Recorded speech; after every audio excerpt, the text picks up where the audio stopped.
नमस्कार छात्र, कक्षा 4 विषय हिंदी, इकाई नंबर 2 बढ़ते कदम। आज हम इसका अध्ययन करेंगे। बढ़ते कदम में हम वर्णमाला सीखेंगे, साथ ही हिंदी में जो जरूरी है ऐसे कुछ शब्द जो वाक्य के शुरुआत में आते हैं, इसके बारे में भी हम चर्चा करेंगे। सबसे पहले तो हम वर्णमाला देखते हैं। आप तो हिंदी की वर्णमाला के बारे में जानते ही हैं। हिंदी में कौन कौन से वर्ण आते हैं। वर्ण दो तरीके के हैं, एक है स्वर और दूसरा है व्यंजन। ठीक है, तो यहाँ पर जो लिखा है, ऊपर की दो लाइन जो है अ से लेकर अह तक वह स्वर है, और बाद में क से लेकर स्र तक व्यंजन है। इसके बारे में तो आप जानते ही हैं। ठीक है, अब आगे इकाई की शुरुआत करते हैं, जिसमें अभ्यास नंबर 1। इसमें क्या कहा गया है, हिंदी और गुजराती वर्णमाला में भिन्नता वाले वर्ण लिखने हैं। भिन्नता भिन्नता यानी दोनों वर्णमाला में, आप गुजराती वर्णमाला भी जानते हैं, हिंदी भी वर्णमाला जानते हैं। अब दोनों वर्णमाला के अंदर ऐसे वर्ण हमें यहाँ पर लिखने हैं जो दोनों भाषाओं में अलग रूप से लिखे जाते हैं, एक समान नहीं है, एक जैसे नहीं है। ठीक है, ऐसे वर्ण हमें यहाँ पर लिखने हैं। तो हिंदी वर्णमाला मैंने यहाँ लिखी है, गुजराती वर्णमाला आप जानते हैं। अब दोनों को देखते हुए आपको क्या करना है, ऐसे वर्ण यहाँ पर लिखने हैं जो हिंदी वर्णमाला से अलग है। शुरुआत करते हैं सबसे पहले हम व्यंजन से, स्वर बाद में लिखेंगे। ठीक है, व्यंजन से शुरुआत करते हैं। क, क्या है गुजराती में ऐसे ही क लिखा जाता है? नहीं, अलग लिखा जाता है, इसलिए हम यहाँ लिखेंगे पहले हिंदी का क और गुजराती में इस तरह से क लिखा जाता है। फिर ख, वो भी अलग है, तो ख भी यहाँ पर लिखेंगे हम। ये ख, ग ऊपर की शिरोलेखा अगर हटा दे तो एक जैसा ही दिखाई देता है, इसलिए अब नहीं लिखेंगे।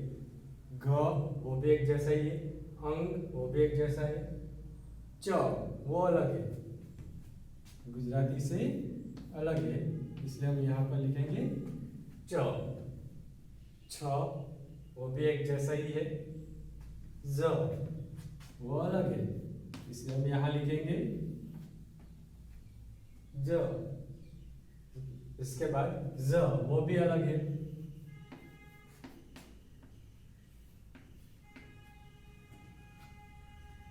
ञ वो भी एक जैसा ही है, ट ज्यादा फर्क नहीं है, ऊपर से गोल कर देंगे तो गुजराती में हो जाएगा। ठ उसमें भी बहुत अंतर नहीं है, ड वो भी एक जैसा ही है, ड वो भी एक जैसा ही है, अण वो अलग है। ठीक है, यहाँ लिखेंगे अण। त वो समान है, थ भी समान है, द अलग है, इसलिए यहाँ लिखेंगे हम द। एक जैसा ही है, न वो भी एक जैसा है, प वो भी एक समान है, फ अलग है, तो यहाँ पर हम लिखेंगे फ। इसके बाद ब भी अलग है, इसलिए यहाँ लिखेंगे ब। इसके बाद ब भी भिन्न है, इसलिए यहाँ भ। म एक समान है, यह भी समान है, र भी समान है, ल वो अलग है,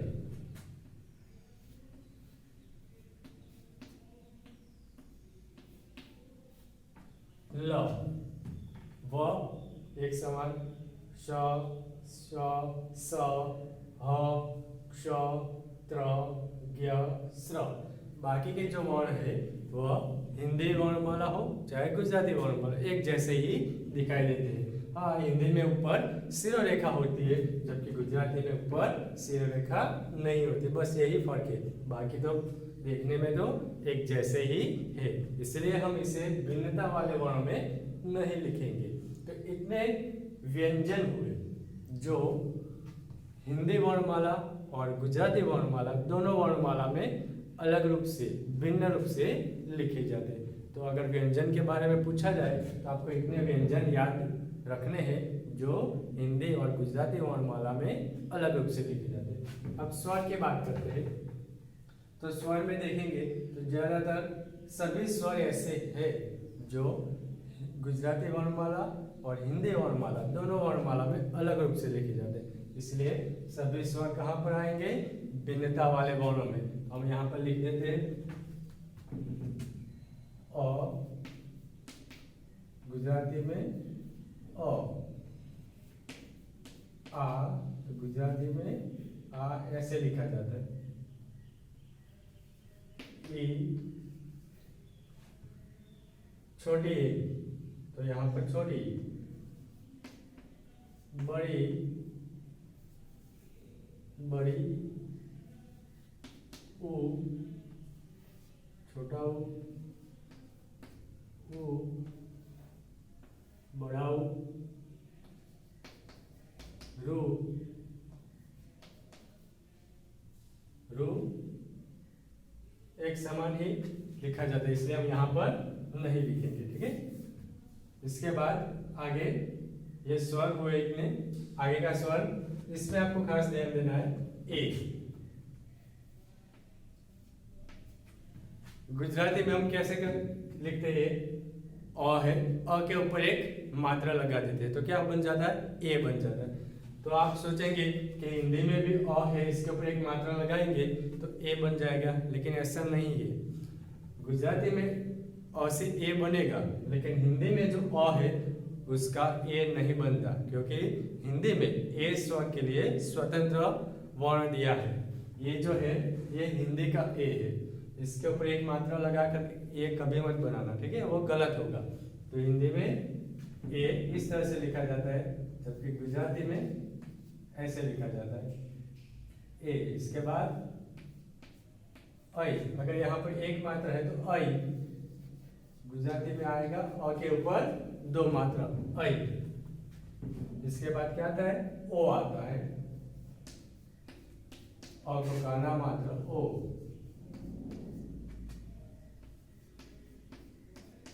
अ को काना दो मात्रा औ,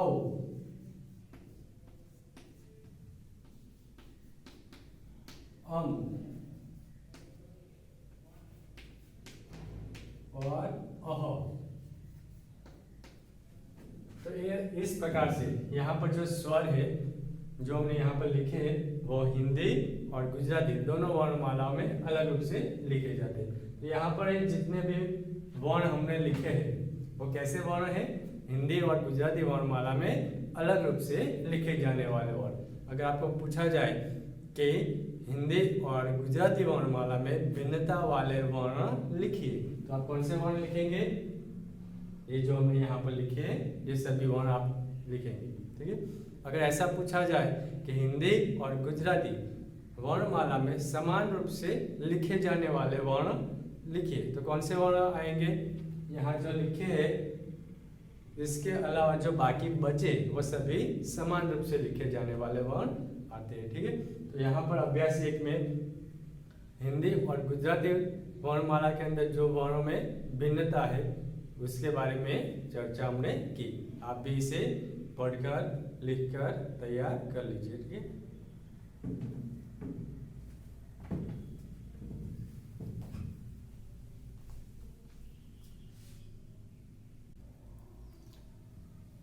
अब अभ्यास नंबर 2। यहाँ पर आपके पास किताब होगी, आप इसमें देखते होंगे 2 शब्द है, एक है यह और दूसरा है वह। यह यानी आ, आप गुजराती में क्या कहते हैं? आ। और वह यानी ते। तो इन दोनों शब्दों का उपयोग हम कहाँ पर करते हैं आज इसके बारे में हम सीखेंगे। तो सबसे पहले यह के बारे में देखते हैं। तो यह यानी नजदीक की एक वस्तु या व्यक्ति के लिए इसका प्रयोग किया जाता है। नजदीक यानी पास, पास यानी કોઈ એક વસ્તુ હોય, વ્યક્તિ હોય, પદાર્થ, કોઈ પણ વસ્તુ હોય, તો તેના માટે આપણે यह शब्दનો उपयोग કરીએ છીએ।